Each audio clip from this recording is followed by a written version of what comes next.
Bueno, extendemos una excusa especial por las fallas que se han presentado técnicas. Veníamos hablando hoy justamente en un programa bastante actual sobre el valor del voto en Colombia y en este momento el profesor Carlos Enrique nos estaba haciendo algunas acotaciones sobre el calendario electoral establecido para las próximas fechas en el país. Doctor Carlos Enrique. Sí, bueno, disculpas de nuevo por la interrupción. Sí, quería hacer solamente unas precisiones con respecto al calendario. Este calendario lo produce la registraduría en virtud, decíamos, de un mandato constitucional que le entrega la competencia funcional al registrador para que organice y para que dirija todo el proceso electoral. Este proceso entonces se materializa a través de una resolución, que es la 4371 de mayo del 2021, un año antes, dice la legislación. Un año antes hay que organizar todo este proceso. Y decía, si es un proceso, pues debemos entonces entender que hay unas etapas preelectorales, que son las de la inscripción, las de las prescripciones, las modificaciones, el asunto de las publicidades, de la propaganda política. Otro momento el de las elecciones como tal, que es el día D, que para este caso se produciría el 29 de mayo. Y después de eso viene la última fase del proceso, que es la etapa postelectoral. Y decía que somos malos perdedores, porque es ahí donde empezamos a hablar de las inhabilidades, de las incompatibilidades, del ingreso de recursos no autorizados, mal habidos, en otras campañas, y en fin, ¿por qué no lo hicimos antes? Aquí desgastamos el aparato institucional, le restamos credibilidad a nuestros procesos electorales y genera mayor desconfianza de la que existe entre los ciudadanos con respecto a estas importantes instituciones. Eso era como para cerrar este asunto, recordando un poco lo que sucedió el pasado 13 de marzo, ¿no? En donde después de las elecciones, todo lo que ya todo el mundo sabe, todo lo que los colombianos ya sabemos con respecto a las elecciones. La pregunta central que me hacía Ginés tenía que ver con el valor del voto. El valor del voto, pues tenemos que circunscribirlo en la idea de la democracia. La democracia, tanto la liberal como la más contemporánea, participativa, representativa que tenemos, se sustenta es precisamente en eso. Hablamos de elecciones, entonces tenemos que hablar de participación, y para hablar de participación tenemos que necesariamente señalar que esta se materializa a través del voto. Si queremos darle sentido, queremos consolidar, queremos fortalecer nuestra democracia, debemos acudir a las urnas, independientemente de si nos gusta o no nos gustan los candidatos que aquí existen. En este caso, en esta oportunidad, hay 8 candidatos con sus respectivas fórmulas. Hay una variedad importante para escoger, para seleccionar. Y si no nos gusta alguno o no nos gusta ninguno, pues votemos también de todas maneras a través de ese otro instrumento también que tiene un valor político y un valor jurídico, que es el voto en blanco. Ese voto es el que le da sustento a esa idea de la democracia. El domingo 29 se juega la suerte del país. ¿Y quién es el país? Nosotros, ustedes y yo, todos. La suerte en lo económico, en lo social, en lo político, en lo cultural, en lo medioambiental. Importantes asuntos que hay hoy por resolver y que demandan la atención de aquel que nosotros decidamos, que nos va a gobernar durante los próximos 4 años. La salud, la educación, la justicia, el agro. Hay una serie de asuntos que le competen a eso público estatal que representa quien vaya a dirigir los destinos del país en los próximos 4 años, señalaba. Y aclaraba también que la democracia no son solamente las elecciones, es uno de los elementos, uno de los criterios.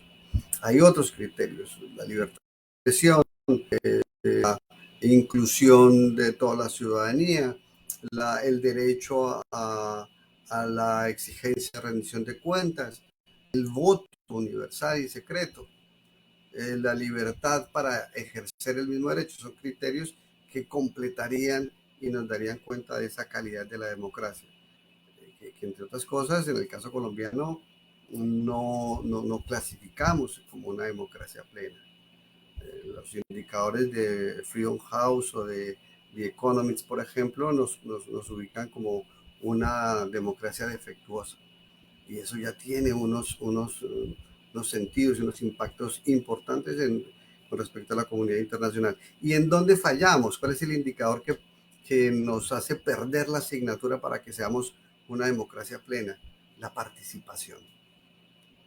Esa está en nuestras manos y que es de nuestra decisión.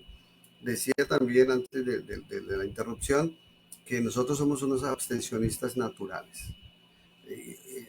La invitación que se hace ahora en este programa de Tu Derecho es a que indiquemos el derecho a elegir, el derecho a decidir por la suerte de nuestro país.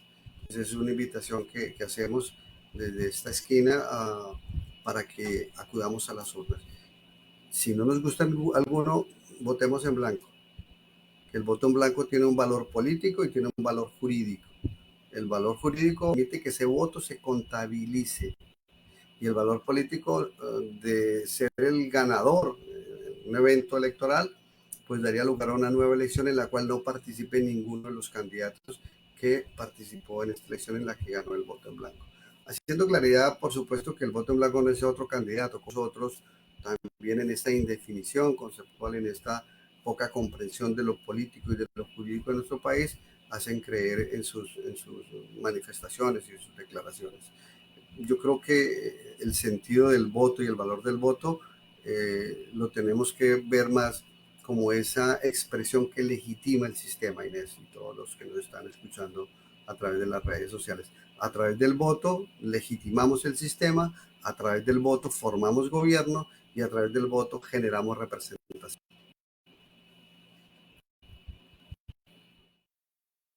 Tema muy importante y tiene que ver con el nivel tan alto de abstención que hay en un país como Colombia. ¿La abstención hace daño, es lesiva, es dañina para un sistema democrático? Por supuesto que sí, por supuesto que sí. Aquí el sistema tiene que generar incentivos, el sistema tiene que generar instrumentos y estrategias para devolverle la confianza al elector, devolverle la confianza al ciudadano para que las urnas. Bueno, Cristian Camilo, otra de las preguntas frecuentes es, vamos a elecciones el 29 de mayo, ¿qué pasa si hay un empate, por ejemplo, en unas elecciones de esta? Que no es usual, pero digamos que es un escenario. Y el otro escenario es, ¿cómo se emplea esa segunda vuelta? ¿En qué consiste? ¿Cómo se hace? Bueno, mira, lo que dice la Constitución en estos casos es que la primera vuelta presidencial, quien gana tiene que obtener la mitad más uno del total de los votos válidos. Es decir, salen a votar y tenemos en cuenta los votos de todos los candidatos más los votos en blanco y eso es el total de los votos válidos. No tenemos en cuenta para ese mitad más uno los votos nulos ni los tarjetones no marcados. Y a partir de ahí, que los candidatos que no obtengan el 50% más uno, nos vamos a una segunda vuelta con los dos candidatos más votados. Entonces, en este caso, como tú me hablas de un empate, entonces serían esos dos candidatos que quedaron empatados, vamos a una segunda vuelta. Y quien obtenga en una segunda vuelta la mayoría de los votos es el presidente de la República. Bien, Cristian Camilo, digamos que estamos el día de las elecciones, domingo 29 de mayo. ¿Qué está permitido y qué no está permitido para un ciudadano del común? ¿Qué puede hacer y qué no puede hacer ese día? Bueno, tenemos algo que se llaman los delitos electorales. Y es que esos delitos electorales tenemos en cuenta que no podemos hacer. Tomarle fotografías al voto. Y de hecho, ni sacar el teléfono celular dentro del cubículo o cuando estamos ya con el jurado de votación. ¿Por qué? Porque esto se presta para compra y venta de votos, carrusel o para demostrar que votamos por alguien. El voto constitucionalmente es un voto secreto y por lo tanto debe mantenerse así. Nadie está obligado a manifestar, a decir por quién va a votar o por quién ejerció su derecho al voto. Y ese es su derecho. Tenemos también el derecho a recibir un certificado electoral y ese certificado electoral nos da unos beneficios. El que más se conoce y el que más se usa es medio día remunerado de descanso. Eso se tiene que hacer hasta un máximo de 30 días después de la elección. También tenemos a que ese certificado electoral nos dé unos descuentos en el servicio militar obligatorio, descuentos económicos cuando vamos a hacer trámites ante el Estado. Por ejemplo, ahora que están a sacar los pasaportes, entonces da un 10% de descuento. Cuando estaban las matrículas en las universidades públicas, daba un 10% también de descuento, entre otros múltiples descuentos que tenemos ante la ley, y así lo ha plasmado también el legislador. Entre esos descuentos también está el 10%, justamente lo revisaba hace un momento con la registraduría, el 10% del valor del trámite inicial o del duplicado de la libreta militar, los duplicados de la cédula de ciudadanía, por ejemplo, el segundo duplicado y en adelante y a media jornada de compensatorio remunerado, como lo que señalaba Cristian. Cristian, siguiendo un poco con esto también, es importante solicitar, conservar y usar el certificado electoral. Sí. ¿Sí? Muchas personas a veces creen o ignoran el valor del certificado electoral y de verdad que estos son apenas algunos de los beneficios que reporta el votar en un país como Colombia. Cristian, ¿quiénes no pueden votar en el país? ¿Quiénes definitivamente no pueden acudir a las urnas el 29 de mayo? Bueno, eso está también normado a través de la Constitución, y es que las fuerzas militares, policía, ejército, fuerza aérea, fuerza naval, no pueden votar. Mientras ellos estén en el servicio activo, no pueden ir a votar y no están dentro del censo electoral. Son personas totalmente excluidas. Las otras personas son las que se les ha negado los derechos políticos. ¿Y por qué se les niega a alguien sus derechos políticos? Porque tiene una condena privativa de la libertad. A partir de ahí cesan sus derechos políticos, no puede ser elegido, no puede elegir, y esas personas también están excluidas del censo electoral. Ahora tenemos que me dicen, bueno, entonces ¿por qué ubican puestos de votación en las cárceles? Porque allí hay personas privadas de la libertad que aún no han sido condenados por la justicia. Entonces, cuando ellos no los condenen, van a tener sus derechos políticos y por eso van a poder ejercer su derecho al voto. Por eso también cuando ya con el acuerdo de paz entre el gobierno y las FARC, a ellos tenían la mayoría restringidos sus derechos políticos porque tenían condenas vigentes.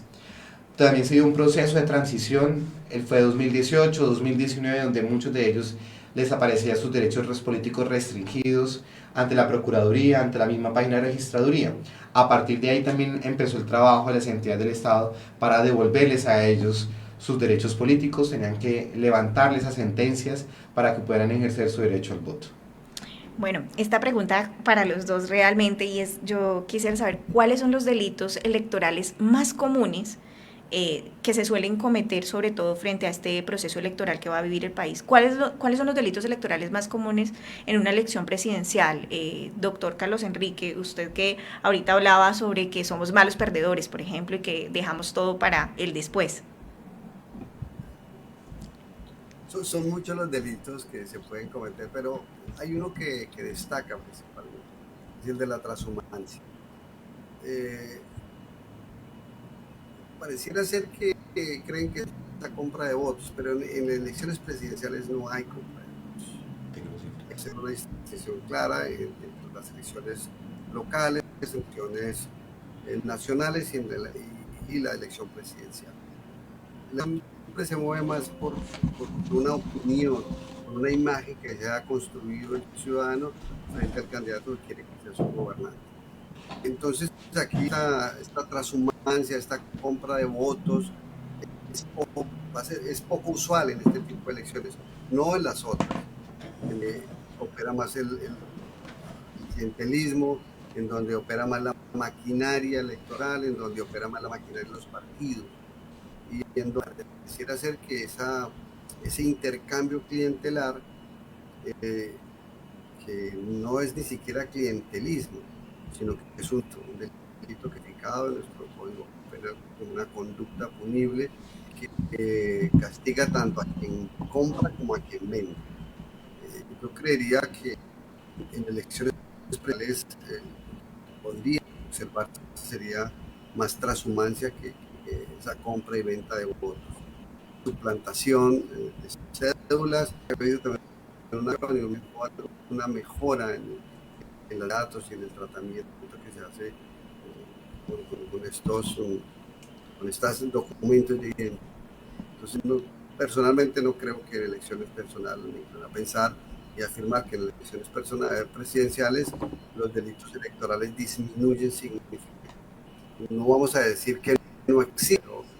La intensidad de la comisión del delito es muchísimo menor que si se trata de una elección para elegir un alcalde o para elegir un senador, un representante, ya no decir para elegir concejales y diputados.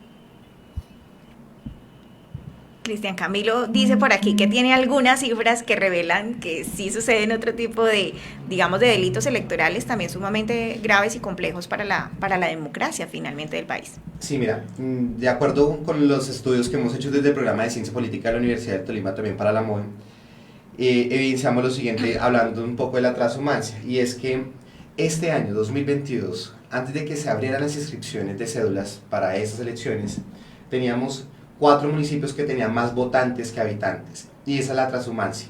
No es normal que en ningún municipio del país haya más votantes que habitantes. Voy a ponerles un ejemplo. Suárez. Cuando cerramos las inscripciones del año 2019, votaron en el 2019 en las elecciones locales, allí habían más votantes que habitantes, todos son mayores de edad en ese municipio y les llegan personas de afuera.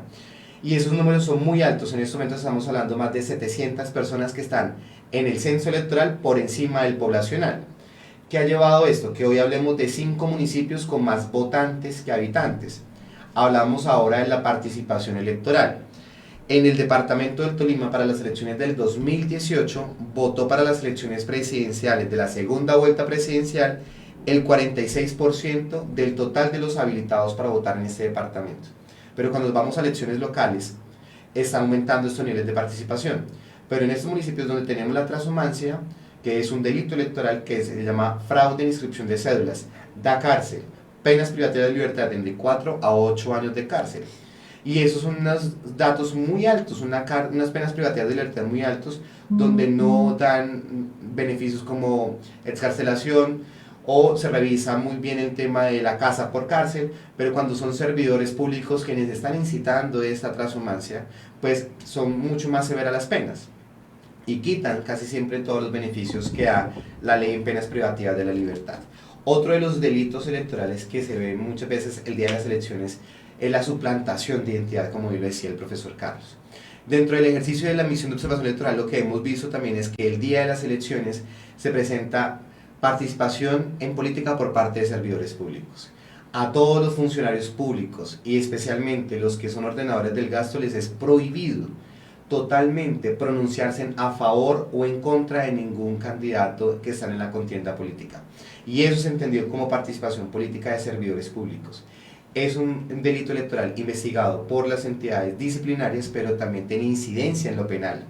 Y aquí es donde muchas veces se descuida eso. Y finalmente, uno de los delitos electorales que también se dejan de vista, pero que este año ha salido mucho a la luz pública, es la tarea de los jurados de votación. Los jurados de votación, desde las 7:30 de la mañana que firman el acta de instalación en la jornada electoral, hasta cuando entregan todos los formularios E14, que es donde están los resultados electorales, son servidores del Estado.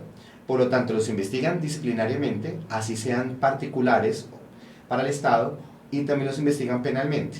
Entonces, lo que se vio en las elecciones, de tachones, de falsedad en los resultados electorales, pues son delitos electorales y tienen penas privativas en la libertad, pero también tienen incidencia en lo disciplinario. Cristian Camilo, ¿qué pasa si, por ejemplo, voy a acudir en ese momento a votar y dejé la cédula, o perdí mi cédula, o no tengo en este momento cédula? ¿Tengo alguna opción de votar? Ninguna. En Colombia, lo que dice la Constitución es que el único documento válido es la cédula de ciudadanía. Y últimamente me han venido preguntando mucho eso, y lo que yo sí les digo es, saquen su cédula digital.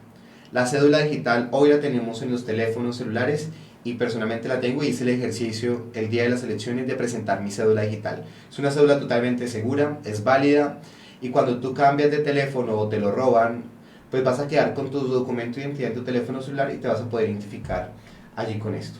¿Cuáles son los documentos de identidad válidos para votar?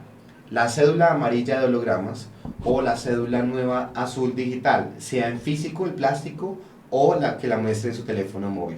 Esos son los únicos documentos válidos para votar. No sirven las contraseñas, no sirve una fotocopia de la cédula, por ejemplo, ninguno. Es el documento en original. Bien.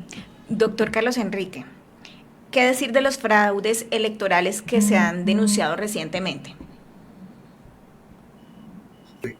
Que somos un país corrupto.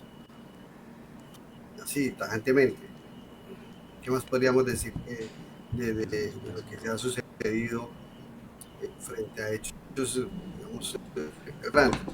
Bueno, primero, pues que hay que hacer su debido proceso, investigar, porque hasta que se demuestre lo contrario, pues no hay tal. Pero frente a estas tan significativas que han habido, pues sí creo que sería responsabilizar a los jurados y no a quienes han organizado el mismo proceso electoral, porque no resulta tan sencillo como tan aleatorio que hayan sustituido todos los jurados o la mayoría de los jurados que venían operando, que venían actuando en el día y sustituirlos por jóvenes que apenas han cumplido 18 años o que incluso que no tienen ninguna experiencia para que dirijan, para que manejen un tan importante evento como es el de el registro de los votos, la contabilización de los votos. Yo creo que aquí hay una responsabilidad muy grande de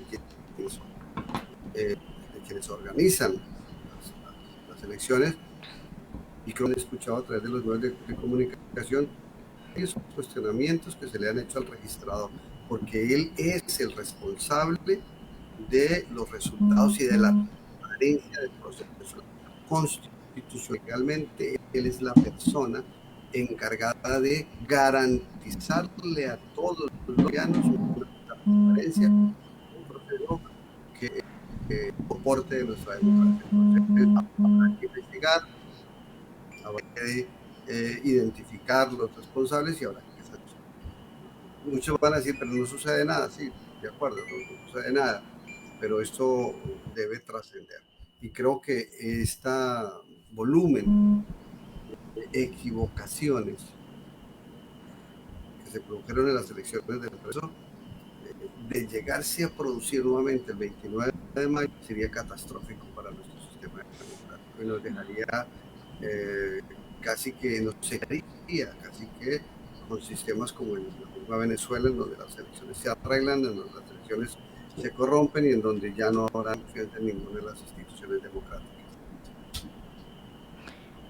Profesor Carlos Enrique, ¿usted cree que los delitos electorales y la frecuencia con que se cometen, los que llegan a ser investigados, porque debemos decir que aquí hay muchísimos delitos electorales que no se investigan, develan en el fondo una ausencia de cultura ciudadana, de ciudadanía propiamente dicha, de formación ciudadana y también de los niveles de corrupción a los que hemos llegado en el país?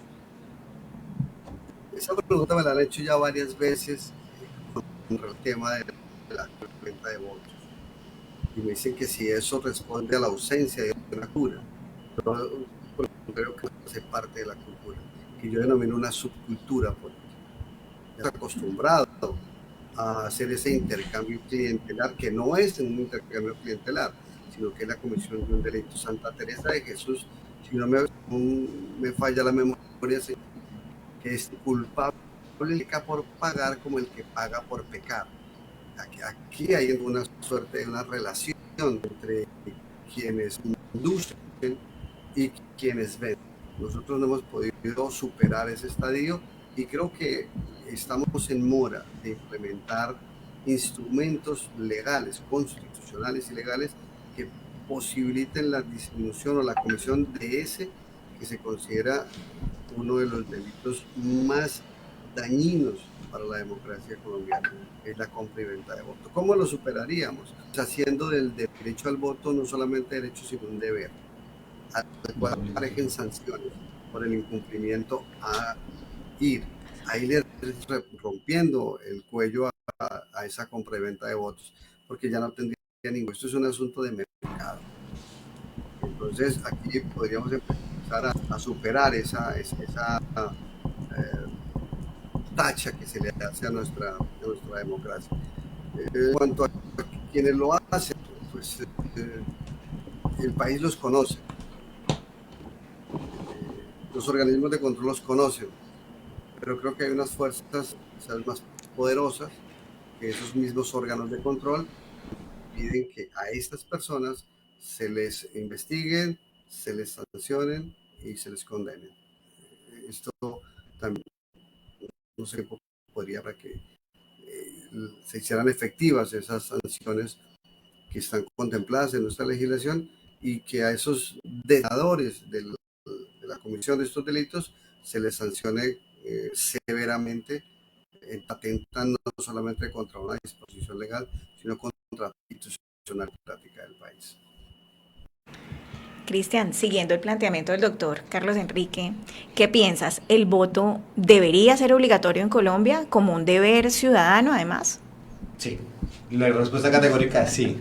Y es porque el voto obligatorio disminuiría esa oferta que existe en el país para la compra y venta de votos. Si a mí me toca ir a votar, pues yo puedo ser un poco más consciente de lo que significa el voto. Y lo notaba mientras el profe Carlos iba hablando acá, y es que nosotros realmente desconocemos qué vale el voto. Y es que cuando yo voto, estoy transfiriendo esa posibilidad que yo tengo a alguien para que me administre. Y entonces, ¿qué es lo que yo siempre digo cuando hablo de las capacitaciones y les digo, hablo con la gente? Y es, ¿a quién le gustaría a usted que lo administre? Y cuando uno busca a alguien para que administre su casa, sus bienes, sus propiedades, pues busca a la mejor persona. Y entonces, si me toca ir a votar obligatoriamente, pues yo busco al mejor candidato, y así es como deberíamos de hacerlo, conocer las propuestas, porque es que en esas propuestas, el plan de gobierno, se plasma lo que ese candidato quiere, y es esa visión del candidato de lo que él piensa en ese caso para el país, y que es el país que nos beneficia a todos, que es lo mejor para todos. Es quitarnos esa vestidura de qué me interesa a mí, de manera personal, a mi familia, y más bien pensar en un colectivo. ¿Qué nos interesa a nosotros como ciudad, como departamento? ¿Qué es lo que más nos sirve a nosotros como país? Y cuando ya nos identificamos con alguien, decimos, bueno, yo me identifico con ese candidato porque la propuesta económica, la propuesta de educación, la propuesta de salud, todo aquello que nos aqueja es lo que dicen vamos a beneficiar, es lo que, con lo que yo pienso que es lo mejor para el país, pues yo le transfiero ese voto a esa persona, porque reitero, es la capacidad de transferirle a esa persona para que administre unos recursos que son de todos, porque eso hace un presidente de la República, administrar unos recursos, un territorio, una población. Y entonces ahí es cuando entonces uno dice que existe una desconfianza que aumenta cada vez más en las instituciones del Estado.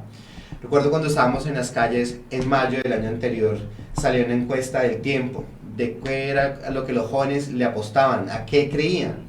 Y todos ellos dicen, desconfiamos de las instituciones políticas. ¿Y qué creen ellos? En los profesionales. Entonces, ¿cómo podemos incrementar esa confianza en lo público, en el Estado? Pues eligiendo mejores gobernantes, que realmente nos sintamos identificados con esas necesidades, pero cuando hoy lo que vemos es una total desconexión entre los gobernantes y los ciudadanos, pues eso también es porque muchas veces tenemos aquí unas instituciones que están elegidas por políticos. Y entonces cuando elegimos políticos para que administren las instituciones del Estado, unos entes de control, pues lo que tenemos como consecuencia es que no investigan a los políticos, sino que investigan otras cosas que no pueden ver. Y eso es lo que nos decía el profesor Carlos, aquí todo el mundo lo sabe, menos los entes de control, ellos nunca lo ven, son súper paquidérmicos para investigar, andan instituciones en el siglo XX, en vehículos del siglo XX y ciudadanos en el siglo XXI, denuncian, pero se demoran muchísimo, y cuando llegan a investigar algo, pero resulta que ya las consecuencias son catastróficas, fatales. Aquí voy a poner un ejemplo. Tenemos hoy un alcalde que está en la cárcel por unos presuntos delitos contra la administración pública con los Juegos Nacionales. Hoy no se conocen unas sanciones, por ejemplo, en la Procuraduría General de la Nación, donde lo hayan habilitado, por ejemplo. No se conocen qué ha pasado con esos procesos, cuántos años han pasado, ya tuvimos un primer gobierno, estamos ya en la mitad de otro, y aún no se conoce una sanción por parte de la Procuraduría. Y eso lo siguen reclamando los ciudadanos, cuando pasan por las piscinas, cuando pasan por el parque deportivo, y dicen, bueno, ¿y qué ha pasado con este alcalde que está en la cárcel? Y la Fiscalía tampoco ha podido llevarlos a un juicio o a una condena, o que diga si el señor fue inocente o si fue culpable. Todavía está en una etapa de juicio que ya ha pasado mucho tiempo, y esperemos que no pase lo que ha pasado también en esta ciudad con unas prescripciones de términos porque simplemente no se pudieron demostrar si eran inocentes o culpables. Bueno, pues yo creo que, Cristian, tú haces una similitud con la vida misma, ¿no? Y cuando dices es, ¿quién quiero que me gobierne? ¿Sí? ¿A quién quiero tener en mi vida, ¿cierto? Porque finalmente de eso se tratan estos ejercicios electorales y estos ejercicios de toma de decisión, y es entender que se toma una decisión, así como tomamos decisiones en la vida cotidiana, desde el momento que escogemos pareja, ojalá tuviéramos la opción de tener un tarjetón electoral y tener 8 opciones, ¿cierto? Pero acá tenemos varias opciones y también en últimas está la opción en blanco, como diciendo un poco, bueno, si aquí nada me convence, tengo esa opción de decirle de alguna manera al sistema y al Estado lo que está ahí no me gusta, ¿cierto? Y tengo la opción de decir, como no me gusta, expresar ese inconformismo en la urna, y quizás algún día, en Colombia no ha pasado, pero algún día el voto en blanco tenga esa posibilidad. Entonces creo que es una reflexión muy bonita la que haces, Cristian, y es a quién quiero tener, a quién quiero querer tener en los próximos 4 años administrando, ¿no? Gobernando. Entonces, esa es una reflexión. Doctor Carlos Enrique, a mí me gustaría, el tiempo pasa siempre muy, muy rápido y estos temas, hay muchísimas, muchísimas preguntas, pero quisiera que nos diera una reflexión final sobre el tema, sobre el valor del voto en Colombia y no sé, invitar de alguna manera al ejercicio, digamos, democrático, al ejercicio ciudadano, pero sobre todo también a esas nuevas generaciones que tienen que se están alistando, que por ejemplo el chico que por primera vez va a votar, que tener en cuenta, qué decirles, doctor Carlos Enrique.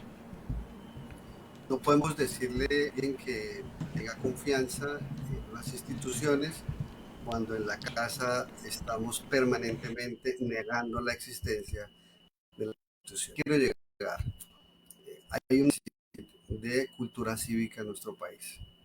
Y esa cultura cívica debemos entenderla como esa apropiación sistemática que se transmite de generación en generación con respecto a los valores, que nos permitan de una forma, en un primer lugar, conocerlas, luego interiorizarlas, luego valorarlas y luego evaluarlas. Este ejercicio debe empezar en la casa, debe continuar en la escuela, debe seguir fortaleciéndose en el colegio y consolidándose en la universidad. No podemos confiar en aquello a lo que todo el mundo califica de desconfiado, sin ningún conocimiento acerca de lo que es o lo que no es la política, por ejemplo, lo que son o lo que no son las elecciones, lo que es o lo que no es el voto, lo que es o lo que no es un partido político. Tenemos que empezar a confiar. Ese es uno de los grandes déficits de América Latina, la confianza. No confiamos en nuestros vecinos, pero es que eso hay que construirlo. Eso hace parte del capital social que es bien deficitario en nuestro medio. ¿Cómo lo hacemos? Empecemos en la casa, confiemos, enseñemos. De lo contrario, pues nuestras generaciones, estas que vienen atrás, los jovencitos que el año pasado tuvieron la oportunidad de participar y no lo hicieron, aun cuando amaban participación en las instituciones de la que tuvieron la oportunidad de ser parte de los consejos territoriales de juventud, y solamente salió un poquísimo, pírrico 10% de ese total de votos que pudieron haber indicado la colombiana. ¿Qué queremos entonces? Yo creo que la reflexión va por ahí. ¿Qué es lo que queremos? Y empecemos a construirlo desde la casa.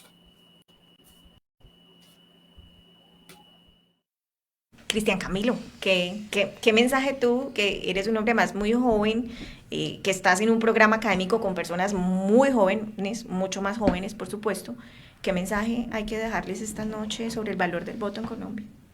Bueno, quiero empezar por lo último que estaba mencionando el profe Carlos, y es los jóvenes. Mencionaba inicialmente que en Colombia para las elecciones presidenciales en el año 2018, que fueron las últimas elecciones en las cuales elegimos el presidente de la República, salió a votar el 48% del departamento. Y de ese 48%, solamente el 24% eran jóvenes. Pero es que resulta que los jóvenes es un gran potencial electoral en Colombia. Entonces, ¿qué quiero decirle? La primera reflexión es decirle a los jóvenes: salgan a las urnas a votar el próximo 29 de mayo. Nadie va a salir a votar, ni se vota por Facebook, ni se vota por Instagram, ni en Twitter. Realmente se ganan las elecciones, es en las urnas. El año pasado, y lo vivimos de cerca, con el estallido social, nosotros tuvimos la gran oportunidad de salir a las calles y escuchábamos a los jóvenes. Y los jóvenes tienen muchos reclamos y son justos, pero esos reclamos hay que traducirlos ahora en las urnas. Entonces decíamos, se movilizaron en las calles, ahora hay que movilizarnos en las urnas. Voten por el candidato que ustedes se sientan identificados, pero salgan a votar. Y esa es la segunda reflexión que quiero dejar a todos los ciudadanos, que tengan la posibilidad, salgan a votar el día de las elecciones, que ese sea el plan familiar. Consulten la página de la registradora desde ya dónde está ubicado su puesto de votación y salgan a votar el próximo 29 de mayo. Reitero, por el candidato que ustedes se sientan identificados, por el que quieran, por el que ideológicamente los pueda representar. Y finalmente invitarlos a que revisen las propuestas de cada uno de los candidatos. Realmente esa es la base para gobernarnos. Si no nos gusta su propuesta de ninguno de los 8 candidatos, ahí al final hay un cuadro que se dice voto en blanco. El voto en blanco no le pertenece a nadie, le pertenece a los ciudadanos. Y es una posición política. Y esa posición política es, ninguno de los anteriores 8 candidatos que están ahí con un partido o un logo me identifican, yo quiero unas propuestas nuevas y por eso voto en blanco. Y finalmente, que denuncien en nuestra página pilasconelvoto.com toda aquella irregularidad que puedan ver. Finalmente, una última cuñita. La cuña, yo sabía que la MOE no se quedaba sin pedirnos la cuña. Vamos a tener 100 observadores electorales en las calles. Vamos a estar en 50 puestos de votación aquí en la ciudad de Ibagué y en los principales puestos de votación de cada uno de los municipios. Si ustedes ven un logo de la MOE, denuncien todo aquello que esté pasando de manera irregular para ofrecerle a los ciudadanos unas elecciones más libres y transparentes. Y por supuesto agradecerles este espacio y esperamos que se sigan repitiendo. Bueno, pues la reflexión esta noche no es otra distinta a que es muy importante votar.